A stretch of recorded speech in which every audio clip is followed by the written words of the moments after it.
കോളിമാട് Kalanthode road പ്രവൃത്തി എങ്ങും എത്തിയില്ല. നവീകരണത്തിനായി റോഡ് പൊളിച്ചിട്ടതോടെ പൊടിപടശല്യങ്ങൾ രൂക്ഷമാവുകയും റോഡിന്റെ ഇരുവശങ്ങളിലും താമസിക്കുന്നവർക്കും കാൽനട യാത്രക്കാർക്കും ഇതുവഴി പോകാനാവാത്ത അവസ്ഥയാണ്. വാട്ടർ അതോറിറ്റിയും വൈദ്യുതി വകുപ്പും പൊതുമരാമത്ത് വകുപ്പും തമ്മിലുള്ള യോജിപ്പില്ലായ്മയാണ് റോഡിന്റെ ഇന്നത്തെ ദുരവസ്ഥയ്ക്ക് കാരണമായി നാട്ടുകാരൻ പറയുന്നത്. 2018 കൂളിമാട് കളന്തോട് റോഡിന്റെ പ്രവൃത്തി ആരംഭിച്ചത്. കോഴിക്കോട് ജില്ലയുടെ വിവിധ ഭാഗങ്ങളിൽ നിന്ന് മലപ്പുറം, വയനാട് ഭാഗങ്ങളിലേക്ക് എളുപ്പമാർഗമായാണ് ഈ റോഡിനെ കണ്ടിരുന്നത്. ആദ്യഘട്ടത്തിൽ തകൃതിയായി പ്രവൃത്തി നടന്നെങ്കിലും പിന്നീട് കരാറുകാരൻ ഉപേക്ഷിച്ചതിനെ തുടർന്ന് പ്രവൃത്തി നിലച്ചുപോയി. അതിനുശേഷം പുതിയ കരാറുകാരൻ എത്തിയപ്പോഴും ഏറെ പ്രതീക്ഷയോടെയാണ് നാട്ടുകാർ കണ്ടിരുന്നത്. എന്നാൽ ഇപ്പോഴും റോഡിന്റെ പ്രവൃത്തി ഇഴഞ്ഞു നീങ്ങുകയാണെന്നാണ് നാട്ടുകാരുടെ പരാതി. കൂളിമാട് കള്ളന്തോട് റോഡിന്റെ അവസ്ഥ എല്ലാവർക്കും അറിയാം. 6 വർഷമായിട്ട് നാട്ടുകാർ ഈ രൂക്ഷമായ പൊടിശല്യം അനുഭവിച്ചുകൊണ്ടിരിക്കുകയാണ്. ആദ്യം ഒരു കരാറുകാരൻ വന്നു, അയാൾ പോയി. ഇപ്പൊ PTS വന്നു. അവർ തുടക്കത്തിലൊക്കെ വളരെ ചടുലമായ പ്രവർത്തനങ്ങളൊക്കെ കാഴ്ചവെച്ചു, പ്രവൃത്തിയൊക്കെ നല്ല രീതിയിൽ കൊണ്ടുപോയി. പക്ഷെ ഇപ്പം അവിടെ വയലിട്ട് പോയ മാതിരിയാണ്.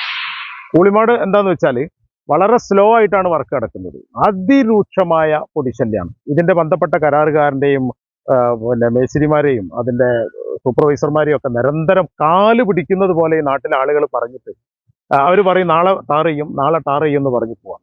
വാട്ടർ അതോറിറ്റിയും വൈദ്യുതി വകുപ്പും പൊതുമരാമത്ത് വകുപ്പും തമ്മിലുള്ള യോജിപ്പില്ലായ്മയാണ് റോഡിന്റെ ഇന്നത്തെ ദുരവസ്ഥയ്ക്ക് കാരണമായി പറയുന്നത്. പഴയ റോഡ് നവീകരിക്കുന്നതിന് വേണ്ടി പൊളിച്ചിട്ടതോടെ രൂക്ഷമായ പൊടിശല്യമാണ് പ്രധാന പ്രതിസന്ധി. റോഡിന്റെ ഇരുവശങ്ങളിലും താമസിക്കുന്നവർക്കും കാൽനട യാത്രക്കാർക്കും ഇതുവഴി പോകാനാവാത്ത സ്ഥിതിയാണ്. കച്ചവടക്കാരുടെയും നിലനിൽപ്പ് തന്നെ ഇല്ലാതായ അവസ്ഥയിലാണ്. ഓരോ കടകളിലും പൊടി തട്ടുന്നതിന് മാത്രം ഒരു ജീവനക്കാരനെ വെക്കേണ്ട അവസ്ഥയാണ്. പൊടിന്റെ പ്രയാസം തന്നെ കാര്യമായിട്ട് ഒരു സാധനം കൊണ്ടുപോയി വെക്കാൻ വയ്യ. അധികം അടച്ചിട്ട് പോയിക്കാണില്ല പൊടിന്റെ ശല്യം കൊണ്ട്. മുതലാളി ഇവിടെ നിൽക്കില്ല. ഞങ്ങളൊരു ബുദ്ധിമുട്ടാണ്, മൊത്തം ബുദ്ധിമുട്ടാണ്. പൊടി തട്ടാനേ ടൈമുള്ളൂ. അതിന് സ്വന്തം വേറെ ആളാക്കിയ പൊടി തട്ടാൻ. പിന്നെ സാധനങ്ങൾ കേടുന്നു പോകണം. പച്ചക്കറിയൊക്കെ കൊണ്ടുപോയിക്കാൻ വയ്യ. ഉള്ളിൽ ചാക്കിന് പോകണം. കണ്ടില്ലേ, ഫുള്ളായിട്ട് പൊടിയാണ്. എപ്പോഴും തട്ടുന്ന പണിയാണ്. തട്ടിട്ട് കാര്യമില്ല. പിന്നെ വണ്ടിയുടെ പോക്കും റോഡിന്റെ അവസ്ഥയൊക്കെ മനസ്സിലാവില്ല, കണ്ടാൽ അറിയാലോ. ഇപ്പൊ ഞാൻ സ്വന്തമേ ഉള്ളൂ, മറ്റേ വേറെ ആൾക്കാരൊന്നും ആരുമില്ല.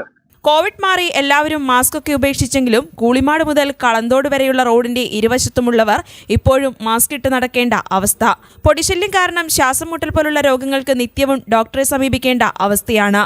ഓട്ടോറിക്ഷ അടക്കമുള്ള ടാക്സി വാഹനങ്ങളുടെ ജീവനക്കാരും വലിയ പ്രയാസത്തിലാണ് കഴിയുന്നത്.